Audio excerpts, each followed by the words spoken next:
तानाशाह पैदा नहीं हुए, पर हमारे देश में महान महात्मा गांधी पैदा हुए। महान महात्मा गांधी, जिनका मैं बहुत सम्मान करता हूं, मेरे हृदय में उनके लिए बड़ा सम्मान है। कितना महान आदमी।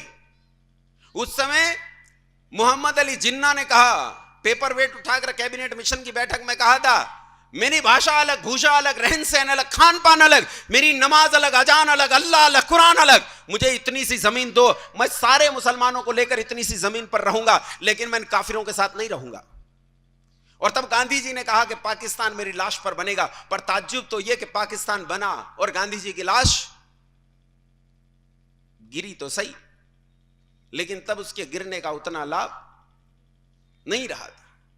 हालांकि गांधी जी एक महान आदमी थे, मैं गांधी जी का हृदय से सम्मान करता हूं, लेकिन आश्चर्य यह कि गांधी जी के रहते रहते भारत के टुकड़े टुकड़े हो गए, भारत को तोड़ दिया गया।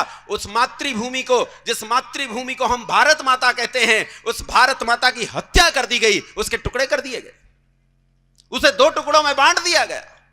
और गांधी जी ये सब देखते रहे। अब्राहम लिंकन कहता है, मैंने निश्चय कर लिया था मृत्यु का आलिंगन कर लूंगा, लेकिन अपने देश को बंटने नहीं दूंगा।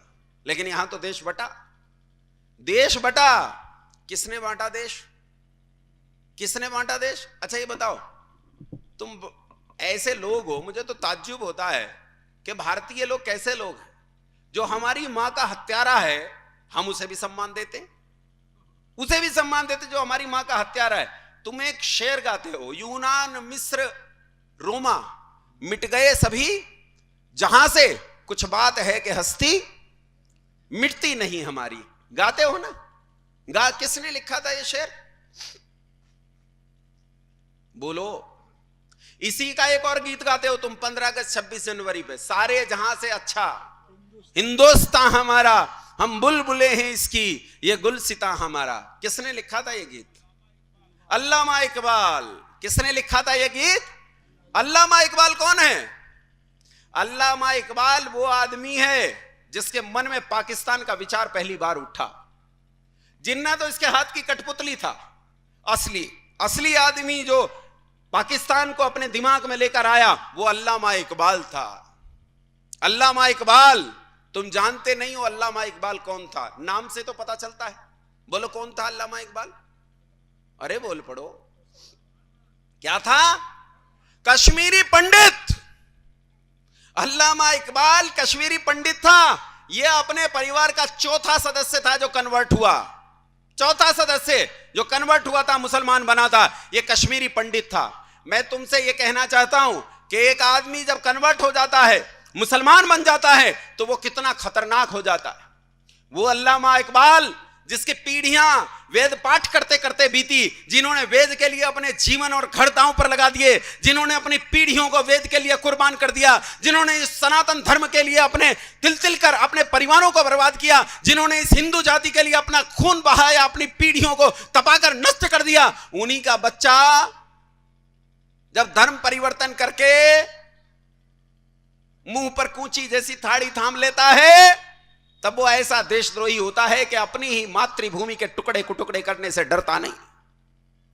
अल्लामा इकबाल ने गीत लिखा, क्या लिखा बोलो? सारे जहां से गाओ गाओ। तुम तो गाते हो, शर्म नहीं आती है? शर्म नहीं आती है इसे गाते हुए कि जिसने हमारी मातृभूमि के टुकड़े किए उसका गीत गाते? बोलो आज के बाद गाओगे? बोलो गाओगे? और कोई गा रहा हो तो बोलो, उसे रोको, और रोकने की ताकत ना हो तो वहां से चले जाओ। लेकिन यह गीत उस आदमी ने लिखा जो देशद्रोही था। इस आदमी ने इस गीत को जाकर पाकिस्तान में बदल दिया था।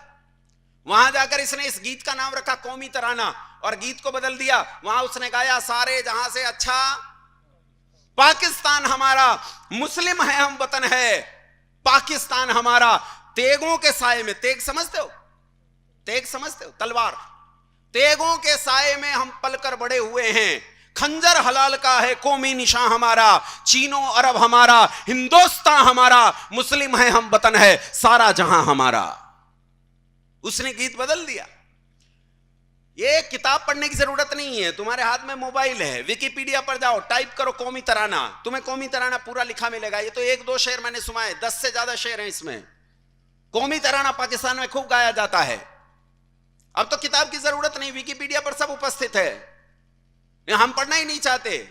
इस मोहम्मद अली जिन्ना ने इस भारत के 2 टुकड़े कर दिए। और बंधुओं, जब जिन्ना ने यह सोचा कि इस टुकड़े कैसे किए जाएं, और उसने घोषणा कर दी कि मैं पाकिस्तान लेकर रहूंगा, अगर तुम आसानी से नहीं दोगे तो डायरेक्ट एक्शन से लूंगा। डायरेक्ट एक्शन का मतलब सीधी मारकाट से लूंगा। तो बंगाल में गवर्नर, बंगाल का मुख्यमंत्री माफ करना, जिसका नाम था सोहरावर्दी ने इस जिन्ना के उस डायरेक्ट एक्शन को अमली जामा पहनाया।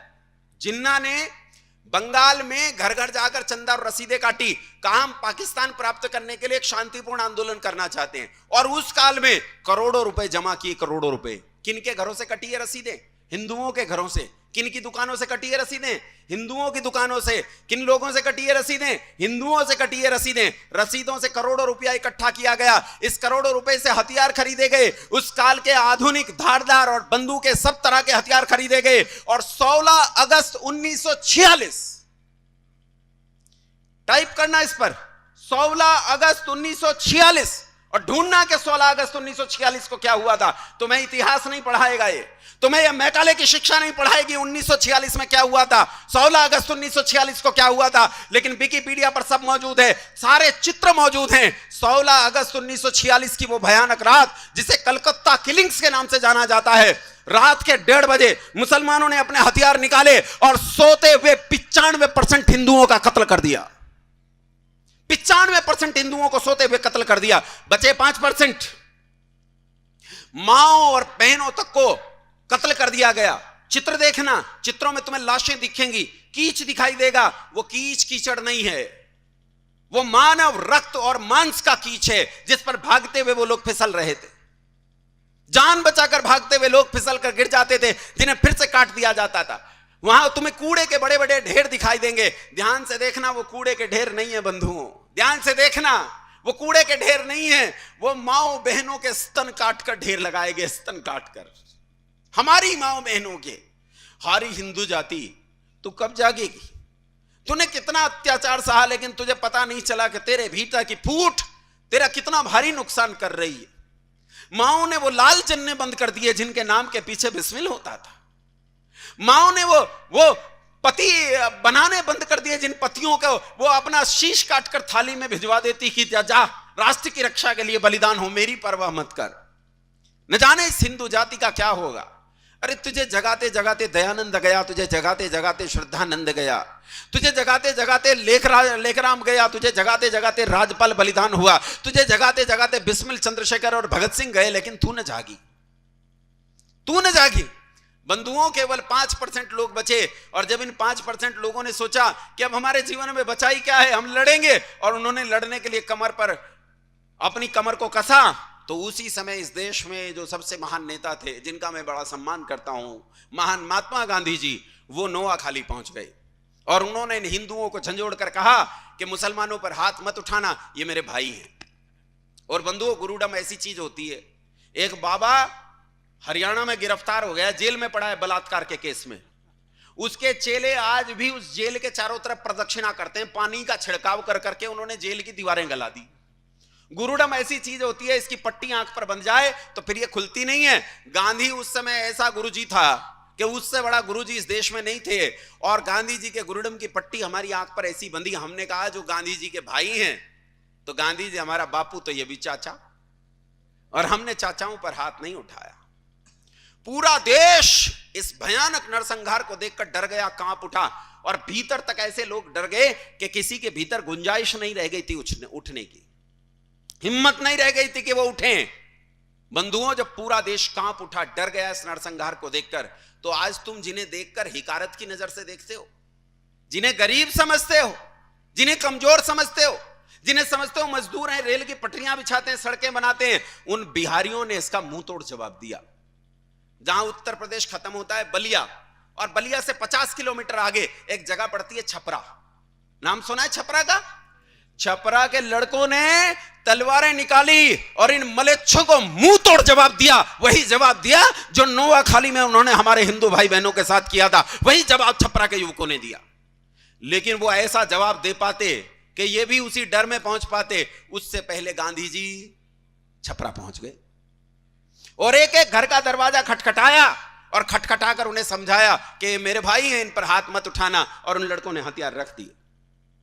लेकिन ये आग, ये युद्ध, ये फैल गया बिहार से उत्तर प्रदेश, उत्तर प्रदेश से पंजाब, पंजाब से दिल्ली, और दिल्ली से पंजाब के रास्ते होता हुआ पाकिस्तान वाले उस पंजाब में जा पहुंचा, लाहौर रावलपिंडी में।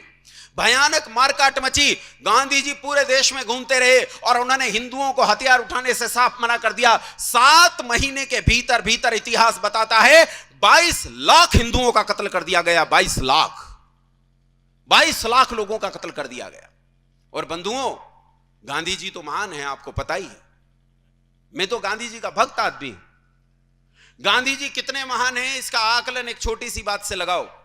गांधी जी ने लोकतंत्र के मुकुट में नई नई मणियां जोड़ी हैं। जब यह देश आजाद हुआ तो सोचा प्रधानमंत्री कौन बनेगा, तो कहा पहला प्रधानमंत्री तो मनोनीत किया जाएगा। तो पहले प्रधानमंत्री को मनोनीत करने के लिए 2 नाम सामने आए, एक सरदार वल्लभ भाई पटेल और दूसरा, बोलो बोलो, तुम्हारे प्रिय चाचा जी, क्या नाम था उनका, पंडित जवाहरलाल। 16 रियासतों ने मतदान किया और 13 वोट मिले सरदार वल्लभ भाई पटेल को। प्रधानमंत्री कौन बनना चाहिए था? अरे बोल पड़ो।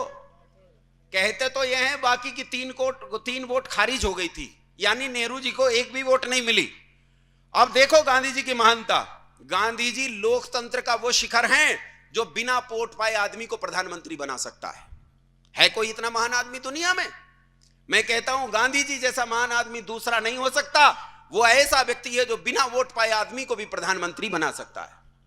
बंधुओं, गांधी जी के खिलाफ इस पूरे देश में एक ऐसी भावना फैल गई कि लोग गांधी जी को देखना पसंद नहीं करते थे।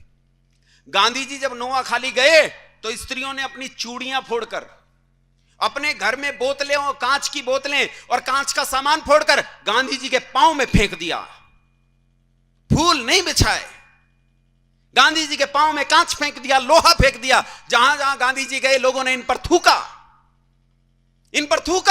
यह स्थिति हुई। लेकिन बंधुओं, गांधी जी के खिलाफ इस भावना ने एक परिस्थिति पैदा कर दी कि लोग गांधी जी की हत्या कर देना चाहते थे। गांधी जी की हत्या हुई कौन सी तारीख में? अरे बोल पड़ो, 30 जनवरी को।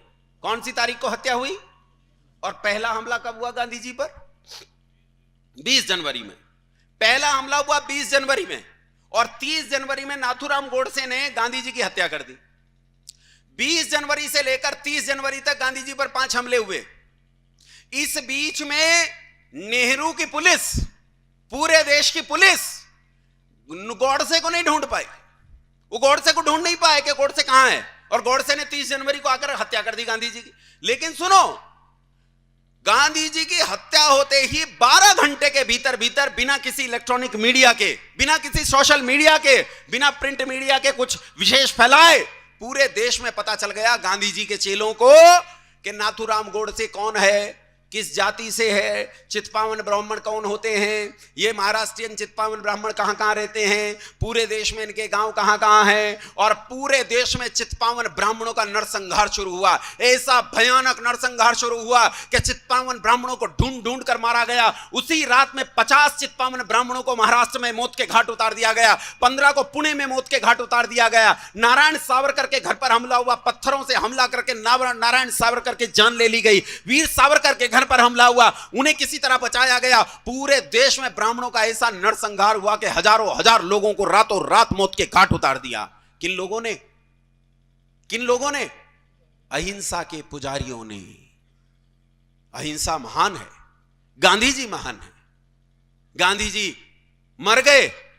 गांधी जी के मरने की जब बात आती है तो गांधी जी की हत्या का जिक्र आता है। और बंधुओं, जब भी किसी हत्या का जिक्र आता है तो उसके हत्यारे का नाम भी हत्या के साथ आता है। हां के ना? हां के ना? जब रावण की हत्या का जिक्र आता है तो मर्यादा पुरुषोत्तम भगवान श्री राम का नाम आता है। जब कंस की हत्या का जिक्र आता है तो योगी राज श्री कृष्ण चंद्र का जिक्र आता है। और बंधुओं, जब गांधी की हत्या का जिक्र आता है तो हुतात्मा नाथूराम गोडसे का जिक्र आता है।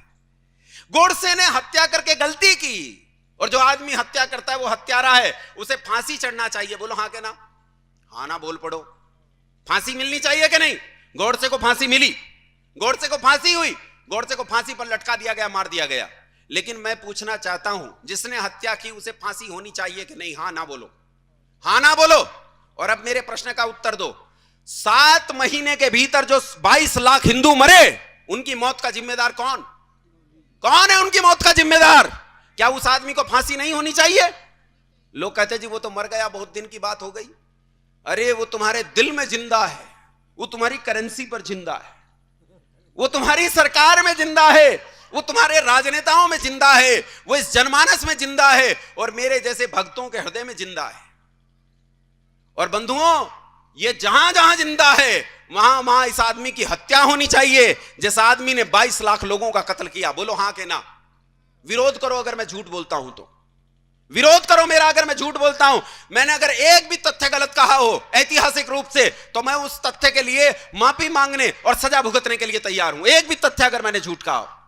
बंधुओं, अहिंसा किसे कहते हैं तुमने जानी ही नहीं। अहिंसा प्रतिष्ठायाम तत्सन्निधौ वैरत्यागः।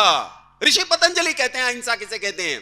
अहिंसा प्रतिष्ठायाम तत्सन्निधौ वैरत्यागः किसे कहते हैं? वैर का त्याग करने का नाम अहिंसा है। हम किसी से वैर नहीं करते, लेकिन न्याय का उल्लंघन नहीं करते। अगर न्याय उल्लंघन हो रहा हो तो हम खड़ग निकालते हैं। भगवान राम जो अहिंसा को गांधी जी से ज्यादा अच्छे से जानते थे, भगवान राम जिनका जीवन मर्यादाओं की परिधि में बंधा हुआ था, उन्होंने रामायण जैसा भयंकर युद्ध लड़ा। अगर वो अहिंसक न होते तो क्या वो ऐसी गलती कर सकते थे? बंधुओं, अहिंसा किसे कहते हैं? कारण न हो तो चींटी जैसे छोटे प्राणी को भी दुख नहीं देना, लेकिन कारण हो तो लाखों लाख मनुष्यों का वध कर देना भी क्या कहलाती है? क्या कहलाती है? भगवान श्री कृष्ण। समय हो गया क्या? अच्छा, मुझे लग तो रहा था कि संचालक महोदय बहुत देर से अंगड़ाई ले रहे हैं, मैं समझ नहीं पाया। भगवान श्री कृष्ण, उन्होंने महाभारत जैसे युद्ध का नेतृत्व किया। बंधुओं, यदि कारण हो तो लाखों लाख मनुष्यों का वध कर देना भी क्या कहलाती है? अहिंसा कहलाती है। एक सिद्धांत तुम्हारा गड़बड़ हुआ और तुम्हारा देश 3 टुकड़ों में बट गया। पिछले 270 साल में भारत के 13 टुकड़े हुए हैं।